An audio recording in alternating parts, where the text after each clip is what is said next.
దేవుని పరిశుద్ధ నామానికి మహిమ కలుగును గాక.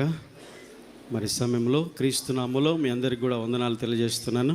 మరి సమయం ఇచ్చినటువంటి దైవ సేవకులకు అలాగే ఆత్మీయ నాయకులకు ప్రత్యేకమైన వందనాలు తెలియజేస్తున్నాను. ఈ సమయంలో ఆదికాండము 46వ అధ్యాయము 2-3 వచనాలు ఒకసారి చదువుకుందాం.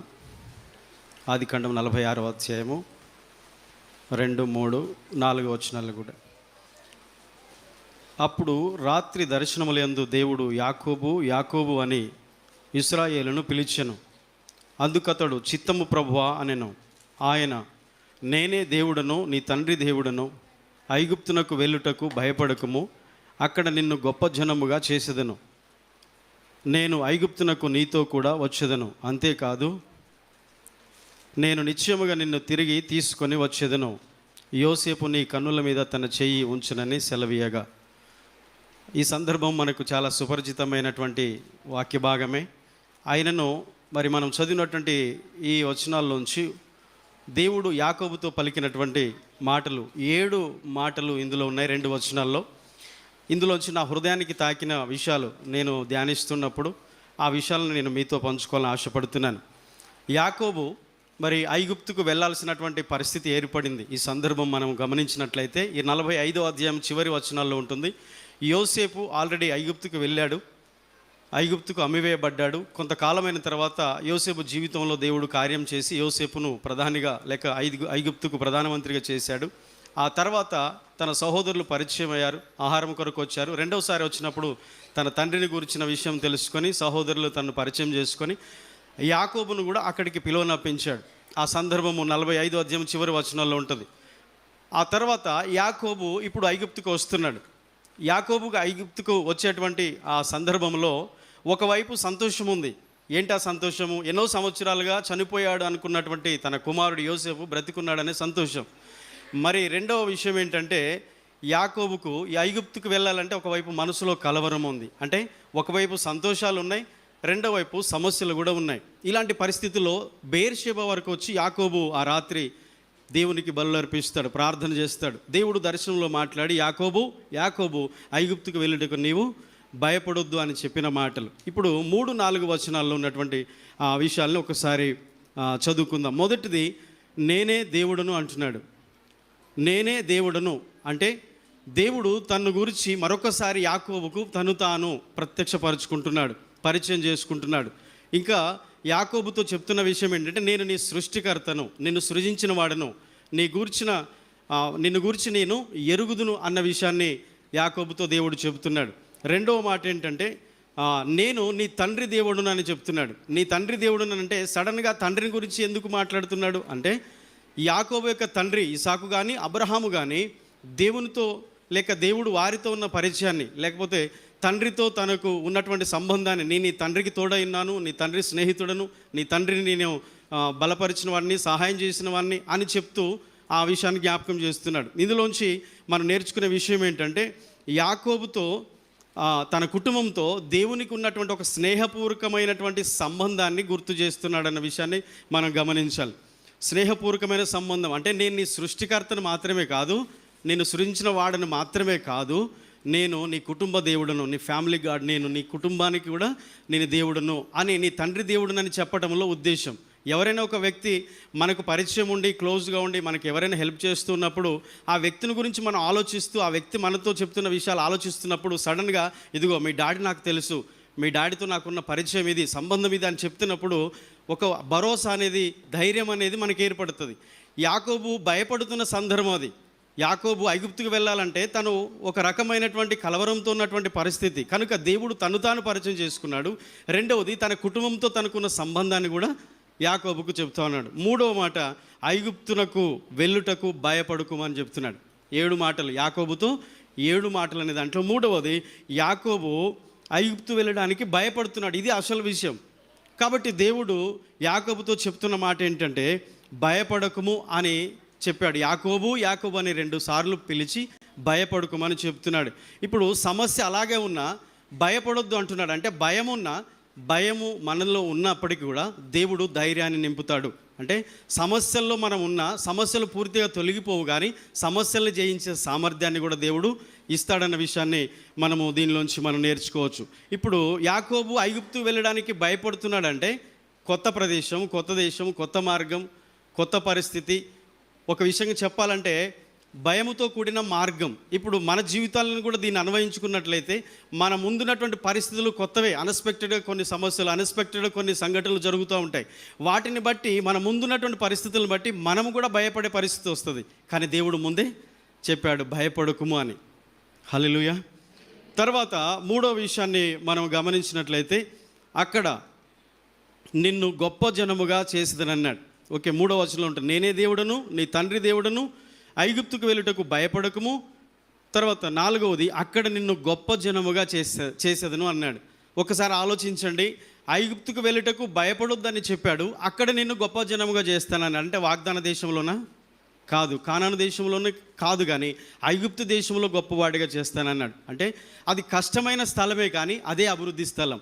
ఇప్పుడు ఈ ఎక్స్పీరియన్స్ మన జీవితాల్లో కూడా వస్తూ ఉంటుంది చాలాసార్లు. అంటే మనము అనుకున్న విధంగా మనకు అనుకూలతగా ఉన్న ప్రదేశంలోనే మనం ఎదుగుతాము, అభివృద్ధి అవుతాము, మనం ఆశీర్వదించబడతాము అని మనం అనుకుంటాం. మనకు అది అర్థం కాదు. కానీ దేవుడు అంటాడు, మనకు ప్రతికూలంగా ఉన్న పరిస్థితుల్లో, మనకు శ్రమ లేకపోతే బాధ, ఇబ్బంది, ఒత్తిడి ఉన్నటువంటి పరిస్థితులలోనే దేవుడు ఖచ్చితంగా మనల్ని ఆశీర్వదిస్తాడన్న విషయాన్ని మనం నేర్చుకోవాలి. ఈజిప్ట్లో కాదు, వాగ్దాన దేశంలో, కనాన్లో కాదు, ఈజిప్టు దేశంలోనే యాకోబును అభివృద్ధి పరుస్తానని దేవుడు మాట ఇస్తున్నాడు. అంటే మన జీవితంలో మనం ఎదగడానికి మనకు అనుకూలమైన ప్రదేశం కాదు, ఆయన ఉద్దేశించిన ఆ ప్రదేశమనే ఉపయోగిస్తాడన్న విషయాన్ని మనం నేర్చుకోవాలి. తర్వాత 5వ విషయము 4వ వచనంలో, నేను ఐగుప్తునకు నీతో కూడా వచ్చేదను. ఈ 5వ మాట నా హృదయాన్ని చాలా ఆశ్చర్యపరిచింది. ఇప్పటివరకు చెప్పిన విషయాలు గమనిస్తే ఒక రకంగా ఉన్నాయి. ఏమన్నాడు? నేనే దేవుడను, నీ తండ్రి దేవుడను, ఐగుప్తుకు వెళ్ళుటకు భయపడకుము. 4వది, అక్కడ నిన్ను గొప్ప జనంగా చేస్తానన్నాడు. కానీ ఇక్కడున్న మాట మనం గమనిస్తే, ఐగుప్తునకు, నేను నీతో కూడా ఐగుప్తునకు వచ్చేదను. ఇప్పుడు చెప్పండి, ఒక్కసారి దేవుడు కేవలం మనకు సహాయం చేస్తాను, తోడుంటాను, నడిపిస్తాను, కాపాడుతాను, నేను చూస్తాను అంటున్నాడా? లేకపోతే నీతో కూడా వస్తాను అంటున్నాడా? యాకోబుతో చెప్పిన మాట. ఒకవేళ అదే మాట మన హృదయానికి, మన జీవితానికి అన్వయించుకుంటే, దేవుడు కేవలం మనల్ని చూస్తూ, కాపాడుతూ, దేవుడు మనల్ని సంరక్షిస్తూ, మనల్ని సహాయం చేస్తూ ఉంటాడా? మన ప్రతి శ్రమలో, ప్రతి బాధలో, ప్రతి కష్టంలో ఇన్వాల్వ్ అవుతాడా? ఈ మాటను బట్టి ఐగుప్తులకు నేను కూడా వచ్చేదను అన్నాడు. దాన్ని మనం అర్థం చేసుకోవాలి. బాధలో, శ్రమలో కూడా దేవుడు మనతో ఉంటాడు. ఆయన దారి మాత్రమే చూపడు, మనకు తోడుగా నడుస్తాడు. ఇదిగో ఇదే దారి బాబు, ఈ దారిలో వెళ్ళు అని చెప్పడం మాత్రం కాదు, ఆ దారిలో మన చేయి బట్టి మనతో కూడా ఆయన మన త్రోవలో నడుస్తాడన్న విషయాన్ని ఈ మాటల నుంచి మనం నేర్చుకోవచ్చు. ఇంకా మనం గమనిస్తే దేవుడు మనల్ని కేవలం పంపించడు, మనతో కూడా వస్తాడు. ఇది వాగ్దానం. ఆమేన్. దేవుడు కేవలం మనల్ని పంపించడు, మనతో కూడా వస్తాడు. అది కష్టమైన ప్లేసే. ఐగుప్తు అంటే ఒక ఇనుప కొలిమి, బాధించబడే స్థలం, దేవుని బిడ్డలు బాధపడే స్థలం, అది బానిసత్వంతో కూడిన ప్రదేశం. యోసేపు తర్వాత నెక్స్ట్ వచ్చిన ఫరో, యోసేపును ఎరుగని, ఇజ్రాయెల్ని ఎరుగని ఫరో వచ్చిన తర్వాత వారి పరిస్థితి అంతా మారిపోతుంది. మనకు తెలుసు, ఇజ్రాయెల్ చరిత్ర అంతా మనం చదువుతున్నప్పుడు అర్థమవుతుంది. కానీ దేవుడు అప్పుడు కూడా వారితో ఉన్నాడు, దేవుడు వారికి సహాయం చేస్తూ ఉన్నాడు అన్న విషయాన్ని మనం నేర్చుకోవచ్చు. దేవుడు మనకు దూరంగా ఉండడు, కష్టాల్లో కూడా మనతో ఉంటాడు. హల్లెలూయా. దేవుడు దూరంగా ఉండడు, మన ప్రతి కష్టములో, బాధలో మనతో ఉంటాడు. ఐగుప్తునకు నీతో కూడా నేను వచ్చేదను అన్న మాటను బట్టి ఖచ్చితంగా మనం నేర్చుకోవాలి. కృంగిన స్థితిలో, ప్రతి కన్నీటి లోయలో, ప్రతి కష్టములో, బాధలో, శ్రమలో దేవుని సన్నిధి మనతో కూడా ఉంటున్నదన్న విషయం, ఈ విషయంలో మనం నేర్చుకోవచ్చు. ఉదాహరణకు షద్రక్, మేషకు, అబేద్నెగోల గురించి మనం అందరికీ తెలుసు. అది దానియేలు గ్రంథంలో ఉన్నటువంటి చదివిన సందర్భం. అగ్నిగుండంలో వేయబడ్డారు. రీజన్ ఏదైనా కావచ్చు, నిజంగా వాళ్ళు దేవునికి వ్యతిరేకమైన కార్యాన్ని చేయడానికి ఇష్టపడలేదు, రాజు మాటకు వారు ఒప్పుకోలేదు, విశ్వాసం బట్టి అలాగే నిలబడ్డారు, అగ్నిగుండంలో వేయబడ్డారు. ఇప్పుడు దేవుడు చూస్తలేదు, ఆ పరిస్థితి చూస్తున్నాడు. అగ్నిగుండంలో వేసిన వారిని బయట ఉండి దేవుడు కాపాడొచ్చు. కేవలం బయట నిలబడి మాత్రమే అగ్ని వారికి హాని చేయకుండా, వారి దేహములు కాలకుండా, వస్త్రములు కాలకుండా, వారికి హాని కలగకుండా దేవుడు వారిని కాపాడవచ్చు. కానీ 4వ వాడిగా అగ్నిలో వారితో నడుస్తున్నాడు. హల్లెలూయా. దేవుడు కేవలం కొన్ని సందర్భాల్లో తన బిడ్డలతో కలిసినట్టుగా శ్రమల్లో, కష్టాల్లో, అది అగ్నిగుండమైన అది ఇంకే పరిస్థితి అయినా దేవుడు వారి మధ్యలోనికి వెళ్ళి వారితో ఉండి వారిని కాపాడినటువంటి విషయాన్ని మనం జ్ఞాపకం చేసుకోవచ్చు. అందుకనే ఈ యొక్క ఐగుప్తునకు నేను నీతో కూడా వచ్చేదను అన్న మాటని ఈరోజు నిజంగా మనం ఆ మాట తీసుకుంటే, ఐగుప్తుకు దేవుడు యాకోబుతో కూడా వస్తానన్నాడు.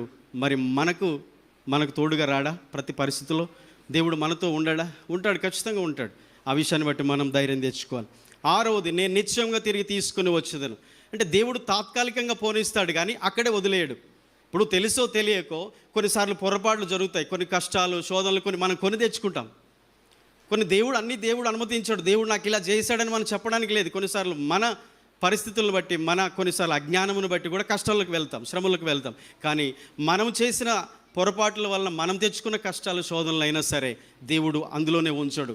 నా మాట వినలేదు కాబట్టి నువ్వు అలా అయిపోయావు అని వదిలేడు. తప్పకుండా దేవుడు మరలా దయగలిగిన దేవుడు కనుక అక్కడి నుండి మనల్ని తీసుకొస్తాడు. ఇప్పుడు అగ్నిగుండంలో వారిని కాపాడాడు. అగ్నిగుండంలో ఉన్నారా వాళ్ళు? బయటకు వచ్చేస్తారు అంతే.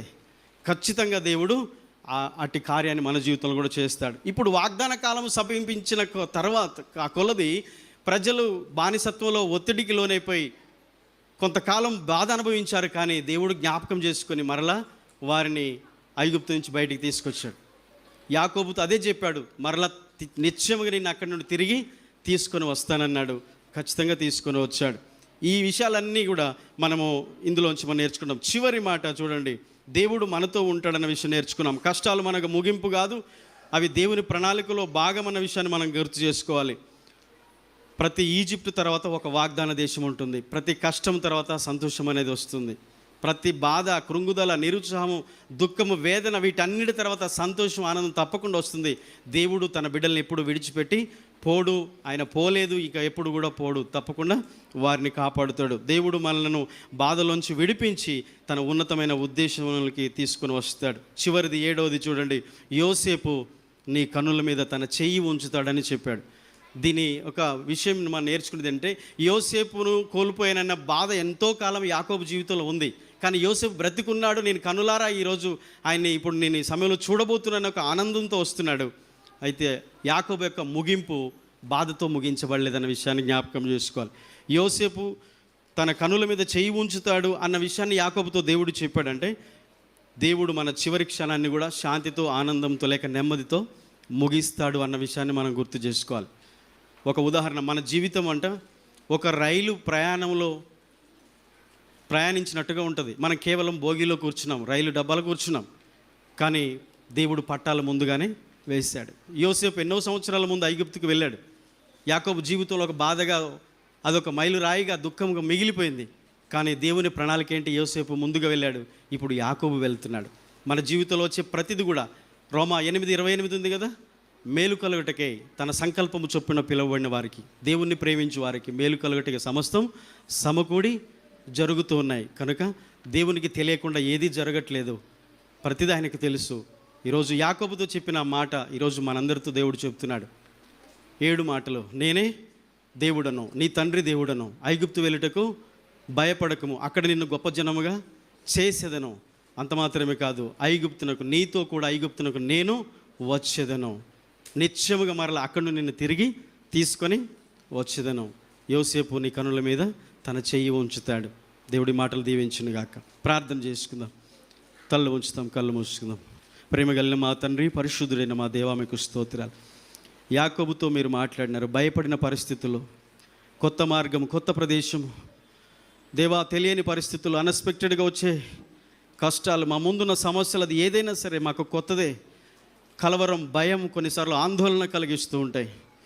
కానీ మీరు మాట ఇచ్చారు, నేను ఐగుప్తునకు నీతో కూడా వచ్చేదనని, తిరిగి నిన్ను అక్కడి నుండి తీసుకొని వచ్చేదనని యాకోబును గూర్చి పలికిన అనేకమైన మాటలు మేము నేర్చుకున్నాం. 7 విషయాల్లో ఈరోజు మా జీవితంలో ప్రభువా, ఇలాంటి పరిస్థితులు గుండా వెళ్తున్నాం. మా ముందున్న పరిస్థితులు మాకు తెలియకపోవచ్చు దేవా. ఒకటి అనుకుంటే ఒకటి జరుగుతుంది. ఒక్కోసారి అన్ఎక్స్పెక్టెడ్గా మా జీవితంలో, మా కుటుంబాల్లో విషాద ఛాయలు, కష్టము, దుఃఖము, కన్నీరు, వేదన, చీకటి అలుముకున్న పరిస్థితులు. కానీ నీ వాగ్దానం మాకుంది, మీరు మాతో వస్తానని మాట ఇచ్చారు దేవా. శ్రమలలోనైనా, కష్టాల్లోనైనా, బాధల్లోనైనా మీరు చెయ్యి విడిచే దేవుడో కాదు. కేవలం మా మాట మాత్రమే నువ్వు సెలవిచ్చేవాడవే కాదు, కానీ మా బాధల్లో నువ్వు పాలిభాగస్తుడిగా ఉంటావు, మా శ్రమలలో కష్టాల్లో కూడా నువ్వు పాలిభాగస్తుడిగా ఉంటావని ఈరోజు ఈ సందేశం ద్వారా మేము నేర్చుకున్నాం. నీ మాటలను బట్టి మేము ఆదరించబడాలి, ధైర్యపరచబడాలి. అయ్యా, నీ కొరకు మేము ఈ లోకంలో ధైర్యంగా ప్రతి పరిస్థితిని ఎదుర్కోవాలి. అయ్యా, సమస్యలు ఒకవైపు ఉన్న అందులో నుంచి సామర్థ్యాన్ని, వాటిని జయించే శక్తిని ఇస్తావు, సంతోషాన్ని ఇస్తావు, బలాన్ని ఇస్తావు, మాకు తోడుగా నడిపిస్తావు. తండ్రి, ఈ వాక్య ప్రకారంగా ప్రభు మమ్మల్ని బలపరిచి దేవా, విన్నటువంటి ప్రతి హృదయంలో నూరంతలి మాటలు ఫలింపచేయండి. దేవా, దీనుని బలహీన నాకు ఈ అవకాశం ఇచ్చినందుకు వందనాలు. దేవా, ఈ మాటలను బట్టి మేమందరం మా జీవితంలో ధైర్యం తెచ్చుకొని నీ వాగ్దానములు పట్టుకొని ప్రభు నీ వైపు చూస్తూ విశ్వాస యాత్రలో మా ఆత్మీయ జీవితంలో ముందుకు సాగుట కృపను దయచేయమని యేసు పరిశుద్ధ నామములో ప్రార్థిస్తున్నాను తండ్రి. ఆమేన్. Thank you.